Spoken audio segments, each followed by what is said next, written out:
আরে তুই আমি যদি পড়ি তুই পড়তে পারবি না? আচ্ছা আচ্ছা আচ্ছা মাথায় টোকা দেখা যাচ্ছে না, আমি এত শপিং করে ফেলেছি, এখনো করবো, কিন্তু আমার টাকা নেই। আরে হাতটাকে এরকম ভাবে ঘুরিয়ে দিচ্ছিস কেন? এই দেখ খাওয়া লোক তো চা না খেলে আমার চলে না।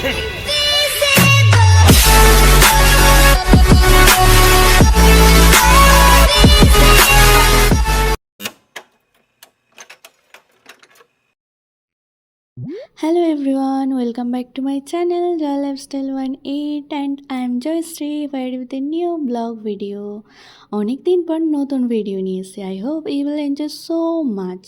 তো চলো উইদাউট এনি ফার্দার আজকের ভিডিওটা স্টার্ট করি।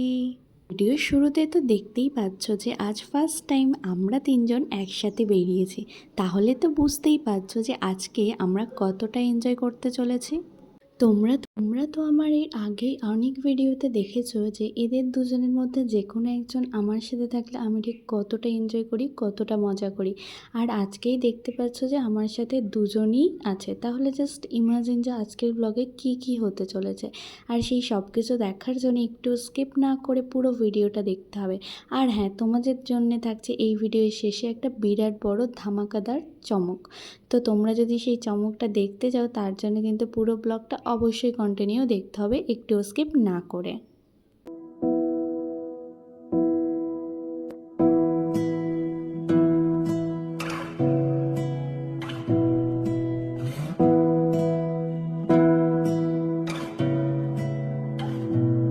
তোমাকে না লেখা চিঠিটা ডাক বাক্সে রাখো কোণে, সাদা খামের না লেখা নাম এঁকেছে তার গানে।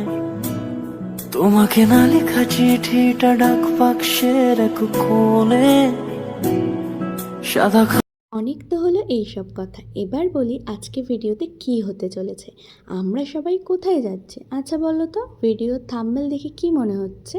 হ্যাঁ, তোমরা সবাই একদম ঠিক ভেবেছ। আজকে আমি যাচ্ছি, শুধু আমি নই, আমার সাথে আমার দুই সঙ্গপঙ্গ নিয়ে ঠিক পৌঁছে গেছি বড়বাজার শপিং করতে। কিসের জন্য শপিং করতে একেবারে বড়বাজার আসতে হতো সেটা বলবো তো অবশ্যই। তার আগে তোমরা যারা আগে কখনো বড়বাজার আসোনি তাদের জন্যে ডিটেলসটা অ্যাড্রেসটা বলে দিই। তো তোমরা যদি আমার মতো শিয়ালদা স্টেশন হয়ে আসো, তাহলে শিয়ালদা স্টেশন থেকে নর্থের গেট থেকে হাঁটতে হাঁটতে চলে আসবে কাউকে জিজ্ঞাসা করে সুরেন্দ্রনাথ কলেজের সামনে। আর ঠিক সামনে থেকে পেয়ে যাবে বাস, অটো, অনেক কিছু। আর বড়বাজার থানার সামনে নেমে একদম ওপেন মার্কেটের মধ্যেই নামিয়ে দেবে, তারপর শুরু করে দাও কেনাকাটা। আর যদি কেউ হাওড়া স্টেশন বা হাওড়ার দিক থেকে আসো তাহলে তো আরও সহজ। স্টেশন থেকে বাইরে বেরিয়ে একদম সামনে থেকে অটো, বাস, ট্যাক্সি অনেক কিছু পেয়ে যাবে বড়বাজার আসার জন্য। তাহলে অ্যাড্রেস তো ডিটেলসে সবাইকে জানিয়ে দিলাম। আই হোপ এরপরে কারোর বড়বাজার আসতে কোনো প্রবলেম হবে না। আচ্ছা, এবার আসল কথায় আসা যাক। অনেক তো হয়ে গেল সাসপেন্স ক্রিয়েট, এবার বলি আমি কিসের শপিং করতে গেছিলাম বড়বাজার। না গাইজ, তোমরা কেউ আবার ভিডিও থাম্বনেল দেখে ভেবে নিও না যে আমি বিয়ের শপিং করতে গেছিলাম। আমার বিয়ের এখন অনেক দেরি আছে, বিয়ের শুরুতে তোমাদেরকে অবশ্যই জানাবো। আসলে আমি গেছিলাম আমার শপিং করার দুই সঙ্গপঙ্গর সঙ্গে। আসলে তাদের ছিল অনেক কিছু শপিং করার, আমার কিন্তু কোনো প্ল্যান ছিল না। বাট ওখানে গিয়ে এত সুন্দর সুন্দর কালেকশন এত কম দামে হোলসেল প্রাইসে পাওয়া যাচ্ছে, সেটা দেখার পর আমি আর নিজেকে কন্ট্রোল করতে পারিনি গাইস। আমি কিন্তু অনেক কিছু শপিং করে ফেলেছি কোনো প্ল্যান ছাড়াই। আর কী শপিং করলাম সেটা না হয় কোনো দিন অন্য কোনো ভিডিওতে শেয়ার করব। আচ্ছা, তোমরা যারা আগে কখনো বড়বাজার আসোনি তাদের জন্য বলি যে এখানে যে কোনো জিনিস হোলসেল প্রাইসে সিঙ্গেল পিসও পেয়ে যাবে। তাই তোমরা যারা পুজোর শপিং করবে ভাবছো আর ভেবো না, চলে আসো নতুন নতুন কালেকশান নিয়ে ওয়ার্ড্রপে রাখার জন্য আর পুজোর নিজের নতুন লুক ক্রিয়েট করার জন্যে। আমি কিন্তু অনেক কিছু কিনে ফেলেছি পুজোর জন্যে। আর আমার পুজোর শপিংয়ের প্রায় অনেকটাই কমপ্লিট হয়ে গেছে, অনেক কম টাকার মধ্যে। আমরা তিনজন এত শপিং করেছি, 12টার সময় ওখানে গেছি আর রাত 10টা 11টার পর বাড়ি ফিরেছি। তাহলে জাস্ট বুঝতেই পারছো আমরা কি এত কিছু করেছি। মাত্র কেনাকাটা করলেই তো হবে না, তার সাথে পেট পুজোটাও খুব ইম্পর্ট্যান্ট একটা পার্ট। আর পেট পুজোর জন্যে কী কী অপশান আছে চলো সেটাই এবার তোমাদের সাথে শেয়ার করি। তো বড় বাজার যাব আর স্ট্রিট ফুড খাবো না, সেটা কখন হতে পারে? তো আমরা দুপুরের লাঞ্চে খেয়েছিলাম ধোসা, জাস্ট ওয়াও ছিল। আমরা একটা মশলা ধোসা নিয়েছিলাম, আমরা তিনজনেই সেম নিয়েছিলাম, তাও স্ট্রিট ফুড ছিল, কোনো বড় সড়ো রেস্টুরেন্টের নয়। কিন্তু সেই ধোসাটা খেতে আমাদের জাস্ট ওয়াও লেগেছিলো, সেটার ক্লিপেস তোমাদের সাথে তো আগেই শেয়ার করেছি। তারপরে ধোসা খাওয়ার পর আবার আমরা মার্কেটিং করছিলাম। তারপর এত মাথা ধরেছিল আমার, তো জাস্ট কী বলবো। আর তোমরা যারা আমার ভিডিও রেগুলারলি ফলো করো তারা তো জানোই যে আমি ঠিক কতটা চা প্রেমী। তবে হ্যাঁ, এখন আমি কিন্তু চা খাওয়া অনেকটাই কমিয়ে দিয়েছি। আগে যেটা দিনে 7-8 বার হয়ে যেত সেটা এখন 3-4 বার হয়, অনেকটাই কমিয়েছি। ইচ্ছা আছে যে আস্তে আস্তে পুরোই ছেড়ে দেবো, বাট চা না খেলে আমার জাস্ট মাথা ধরে, মাইগ্রেনের ব্যথা শুরু হয়, তো তার জন্য আমাকে চাটা খেতেই হয়। আর এত ঘুরে ঘুরে শপিং করছিলাম আর মাথা যন্ত্রণা করবে না সেটা তো হতে পারে না। তাই আমরা হিউজ শাড়ি কালেকশন দেখার পর আমরা বেরিয়ে পড়েছিলাম একটু চা খাওয়ার জন্যে। এবার চাটা খেয়ে বেশ মজা করছিলাম, তারপরে আমরা অনেক কিছু কিনেছি। আর হ্যাঁ, আমি মেনলি কি খেয়েছিলাম এই গরমের মধ্যে কোল্ড ড্রিঙ্কস, যেটা না খেলে হয়ই না।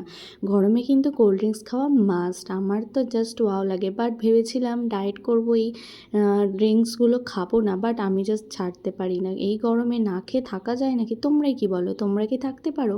আর তারপর দেখো এই একটা শপে এসেছিলাম, এত সুন্দর সুন্দর কালেকশান, কি বলবো, যাই দেখাচ্ছে আমার তাই পছন্দ হচ্ছে।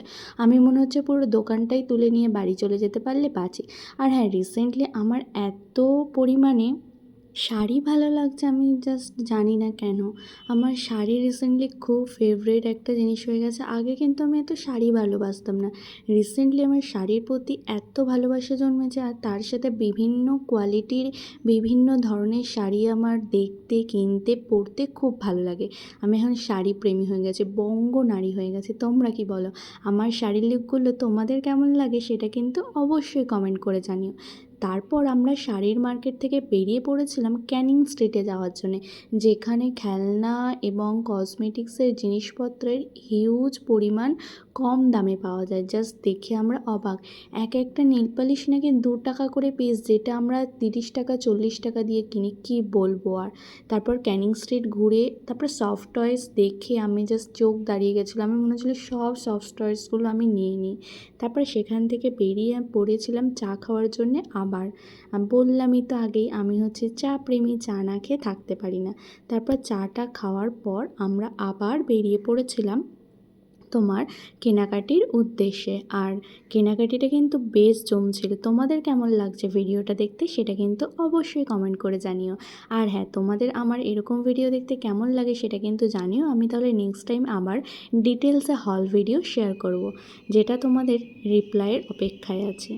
সারা বড় বাজার আমি ঘুরছিলাম এই অফ হোয়াইট কালারের ব্লাউজ কিনবো বলে। পুজোর একটা শাড়ি আছে, নিয়েছি তার সঙ্গে ম্যাচিং করে। বাট সারা বড় বাজার আমার ব্লাউজ মার্কেট ঘোরা হয়ে গেল, বাট ব্লাউজ আমার পছন্দ হচ্ছিলো না, যেমন আমি অনলাইনে দেখে চুজ করে রেখেছিলাম সেই নিয়েই সবাই হাসাহাসি করছে। বাট ফাইনালি আমি যেরকম চাইছিলাম সেরকম পাইনি, তবে এইরকম একটা পেয়েছিলাম যেটা মোটামুটি চলার মতো ছিল। তারপর ভেবেছিলাম আমি একটা কাস্টমাইজ করিয়ে নেব। তোমরা কি বলো, ব্লাউজটা কেমন লাগছে? আর এখানকার শাড়ি কালেকশানগুলো কিন্তু বেশ ভালো, আমি অনেকগুলোই নিয়েছিলাম, আমার কিন্তু বেশ ভালো লেগেছে। আমি সবটার ডিটেলস পরে কোনো শর্টসে শেয়ার করব। তো এইসবই কেনাকাটি, আড্ডা, ঘোরা, এই সব কিছুই নিয়ে আজকের পুরো ভিডিওটা এই ছিল। কেমন লাগলো সেটা কিন্তু অবশ্যই তোমরা কমেন্ট করে জানিও। আর এত টায়ার্ড ছিলাম যে শিয়ালদা স্টেশনে এসে ভিডিওটা এন্ড করেছিলাম। আর হ্যাঁ, আমাদের তিনজনকে একসাথে ভিডিওটা দেখতে তোমাদের কেমন লাগলো সেটা কিন্তু অবশ্যই জানিও, একদম কিন্তু কমেন্ট করতে ভুলো না। আর হ্যাঁ, আমি কিন্তু কী কী শাড়ি কিনলাম, কী কী কিনলাম সব কিছু একটা অন্য কোনো ভিডিওতে শেয়ার করব। চলো আজকের মতন তবে টাটা, দেখা হবে আবার অন্য কোনো ভিডিওতে।